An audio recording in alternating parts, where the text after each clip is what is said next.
മേഘാലയയിൽ ഹണിമൂണിനിടെ ഭർത്താവിനെ കൊലപ്പെടുത്തിയ കേസിൽ ഭാര്യയും കാമുകനും നടത്തിയ ആസൂത്രണത്തിന്റെ കൂടുതൽ വിവരങ്ങൾ പുറത്ത്. ഭർത്താവായ രാജ രഘുവംശിയുടെ കൊലപാതകം മുഴുവൻ ആസൂത്രണം ചെയ്തത് ഭാര്യ സോനമാണെന്ന് പോലീസ് വ്യക്തമാക്കി. തന്റെ കാമുകൻ രാജിനെ അടക്കം ഇതിനായി പ്രേരിപ്പിച്ചത് സോനം രഘുവംശി തന്നെയാണെന്നും പോലീസ് പറഞ്ഞു. കാമുകൻ വഴി കൊട്ടേഷൻ സംഘത്തെ നിയോഗിച്ചത് സോനമാണ്. തങ്ങൾ ഹണിമൂണ് പോകുന്ന വഴിയടക്കം സോനം കാമുകനെയും സംഘത്തെയും അറിയിച്ചു. കൊട്ടേഷൻ സംഘത്തിന് പാളിച്ച പറ്റിയാൽ താൻ തന്നെ കൃത്യം നടത്താമെന്ന് സോനം പറഞ്ഞതായാണ് പുതിയ റിപ്പോർട്ട്.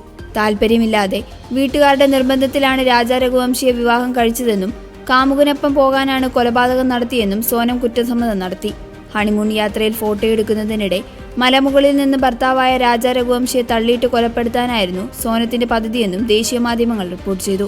എന്നാൽ ഹോം സ്റ്റേയിൽ സോനം തന്റെ താലിയും വിവാഹമോതിരവും ഉപേക്ഷിച്ചു പോയതോടെയാണ് പോലീസിന് സംശയം തോന്നിയത്. തുടർന്ന് നടത്തിയ അന്വേഷണത്തിലാണ് പോലീസ് സോനത്തിലേക്ക് എത്തുന്നത്. ഹോം സ്റ്റേയിൽ കണ്ടെത്തിയ സൂട്ട്കേസിൽ നിന്നാണ് സോനത്തിന് താലിയും മോതിരവും പോലീസിന് കിട്ടുന്നത്. രാജിന്റെ മൃതദേഹം കണ്ടെത്തിയ ദിവസങ്ങൾ കഴിഞ്ഞാണ് സോനത്തെ പോലീസ് പിടികൂടിയത്.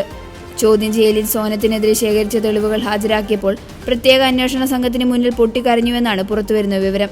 താൻ കാമുകൻ രാജിന്റെ സഹായത്തോടെയാണ് ഭർത്താവിനെ കൊലപ്പെടുത്താൻ പദ്ധതിയിട്ടതെന്ന് സോനം കുറ്റസമ്മതം നടത്തി. ചോദ്യം ചെയ്യലിൽ രാജ് കുറ്റം സമ്മതിച്ചതായി പോലീസ് അറിയിച്ചു. സ്വത്തടക്കം വിറ്റ് സുഖമായി ജീവിക്കാമെന്ന് കാമുകനോട് പറഞ്ഞാണ് കൊലപാതകത്തിലേക്ക് രാജിനെ കൊണ്ടുവന്നതെന്ന് പോലീസ് പറഞ്ഞു.